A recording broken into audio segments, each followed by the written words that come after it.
What is most infuriating thing people do to get attention? My best friend in college was a great dude to hang out with, but he always had to be the center of attention and the subject of compliments. He'd try to edge himself into every conversation whether it was relevant or not. When he ran out of stuff to say, he'd just start singing. He had a decent voice, and people would compliment him on his voice, which would make him happy. Then he'd run out of things to sing and just start making random noises. Asking half a question, thus leaving you no choice but to ask for further clarification. My manager is the shining example of this. Manager, without looking up from her laptop, not so neutral, could you hand me those? Me. Those? Manager, looks up angrily, the scissors. Me. Of course the scissors, what else could you have meant? Oh my gosh, my mom does this. She'll text me something super vague and I have to ask 500 clarifying questions before she tells me that I need to pick up something from the store. It's like pulling teeth. I've also noticed lately I'm doing it too and it drives me nuts. People who exaggerate or make up injuries, illnesses, disorders, etc. They fundamentally undermine people who actually have serious issues, and if we take it a step further, they are also the main contributors to antibiotic resistance and overmedication. They're also really freaking annoying and I don't understand how anyone could be a person like this. On Facebook, Person 1, random passive aggressive comment. Person 2, everything okay? What's wrong? Person 1, nothing, or I don't want to talk about it, or message me. Jesus Christ. I mean, in my world you got one of two options. 1. Let people know what's going on. Or 2. Shut the frick up. Grief W. Something bad happens to someone else, so they get extravagantly upset to bring the attention back to themselves. Grief thief is a great term for this. Post super dramatic social media updates that don't go into detail. I'm so upset and betrayed. Can't believe things ended up like this. Feels like my world is ending. And when someone says, what happened, they go, message me. Why? Vague booking is the term for this. Instagram. Don't you hate that Monday feeling awesome random sentence about daily life? Picture is his/her bare butt with pants pulled down. What? How is that relevant? It's not. Divorce the comment from the picture. They don't need to act as a unit. These Instagram butt models know what they're doing. They're not pretending you're there to read about their thoughts on Monday, but it's kind of annoying and insane if every caption is look at my bum cheeks.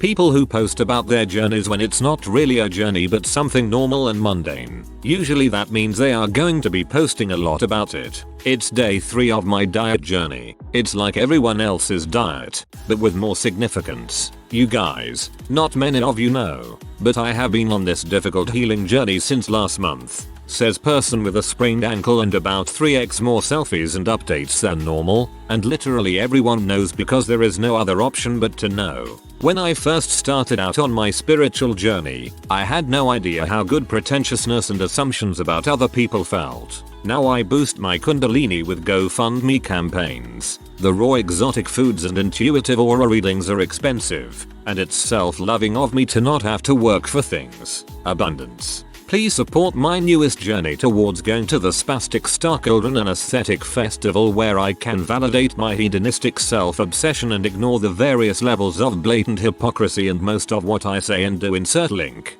Typing out this reply was an exhausting journey.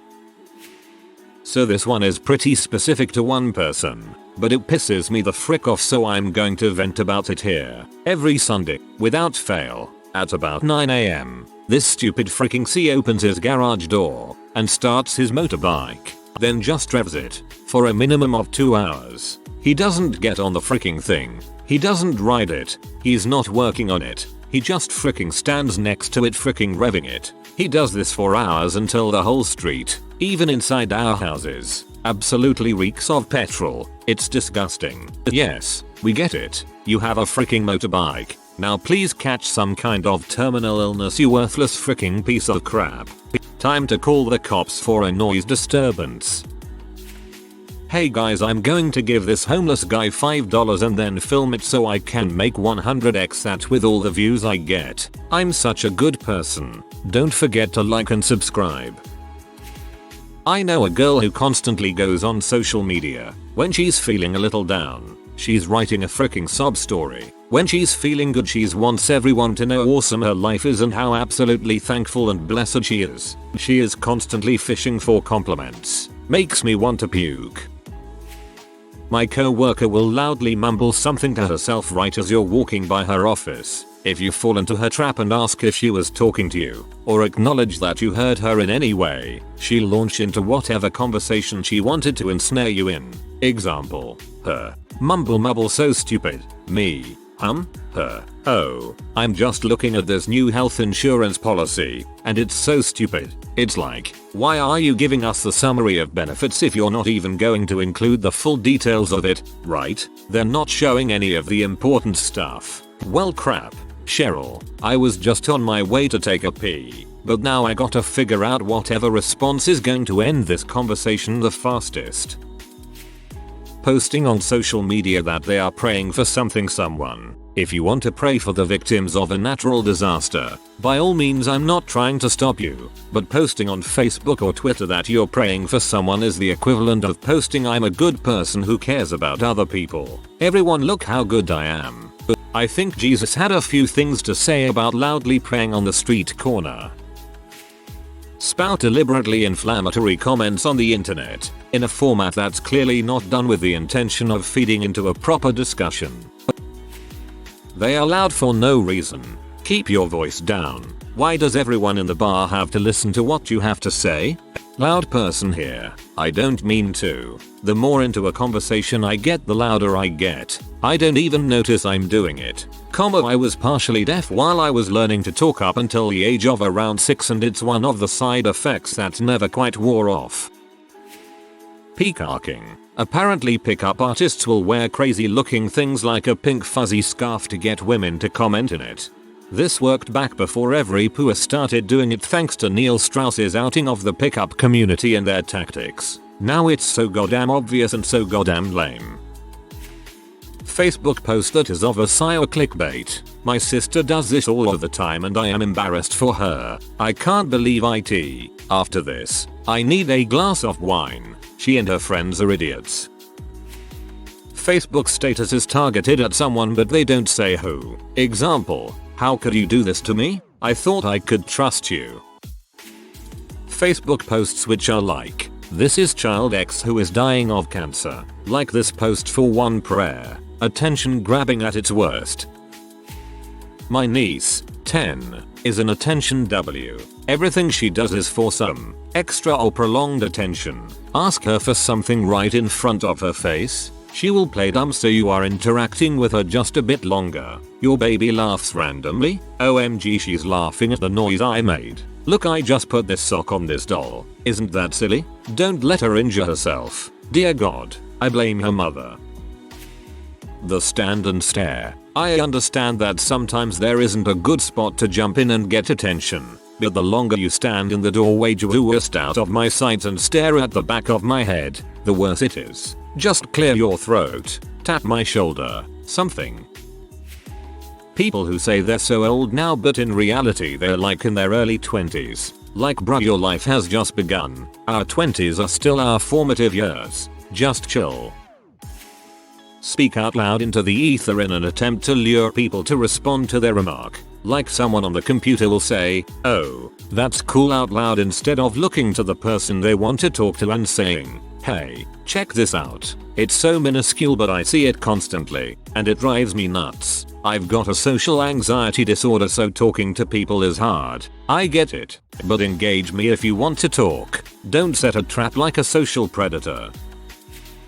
People who post things like I'm thinking of doing a friend cull. Tell me why I should keep you on social media. If you can't think of a good reason to keep them as an online friend, then remove them. People shouldn't have to basically beg to be on your friends list. You either want them there or you don't. If you want people to compliment you, then just freaking say so. I don't blame people for saying things like I'm feeling really crap about myself. Could people tell me something they like about me? It's a little weird, but at least it's honest. Post pointless bulls all over Facebook. My family is the worst for this. Constant pictures of glass of wine in hand, or a meal they are about to eat. The amount of times I have typed "no one gives a frick" then deleted it to avoid drama is ridiculous. Interrupt whatever you're doing speaking about just so everyone can hear their comment, which ends up usually being irrelevant or not funny at all. People who show surprise or excitement at everything, however minor. You hear about Whole Foods extending their closing time from 10 PM to 11 PM. Shut up, mouth agape. Trader Joe's has Toblerones for only $2 each.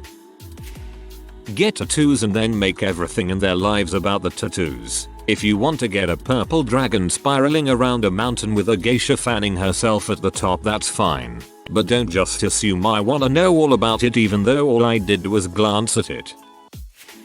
Posting thirst trap, naked or scantily clad, pictures of themselves on social media to raise awareness about a cause such as cancer or football or something like that. Teacher here. Kids will, of course, do anything for attention, but most of the time it doesn't really get to me because I know they can't really help it, they're just being kids. The ones who do wear down my patience, though, are often the cutest and most charming little ones. They're the ones who will absolutely refuse to think for themselves because they'd rather have an adult do all their work for them. You can explain the information to them 100 times, they'll obviously understand it, but refuse to actually process the information enough to, say, write it in a complete sentence or choose the key word that they need to know, because it's fun for them to get you to tell them all the answers. I think it drives me nuts because, as someone with an overactive brain, I honestly can't figure out how a person can even just refuse to think. I wish I could. Then maybe I could meditate for more than 60 seconds. A recent one, and really minor, but publicizing the dog you just adopted from the shelter.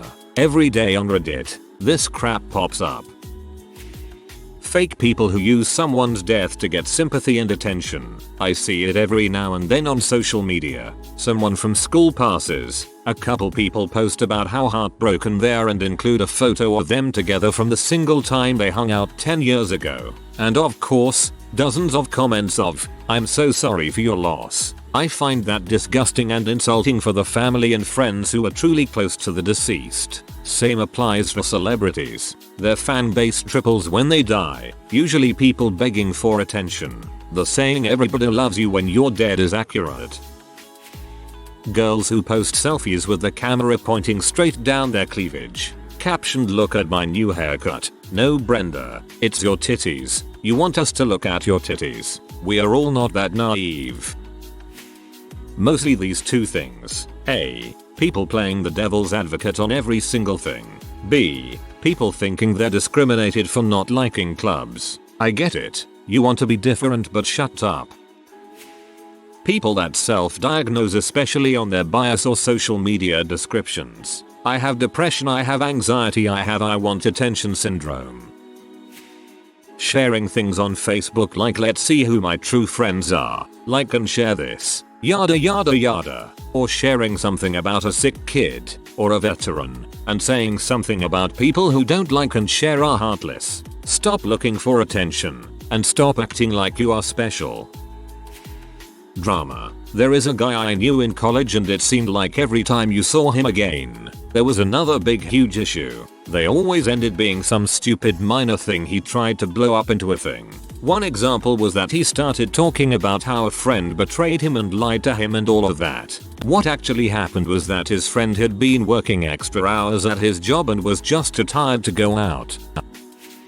Hurt themselves on purpose, mildly, then overreact about the pain. My new supervisor does this almost weekly and I really want to tell her to grow up and knock it the frick off. If you are new to the channel, you can subscribe. I publish new videos every day. Until then, check another video.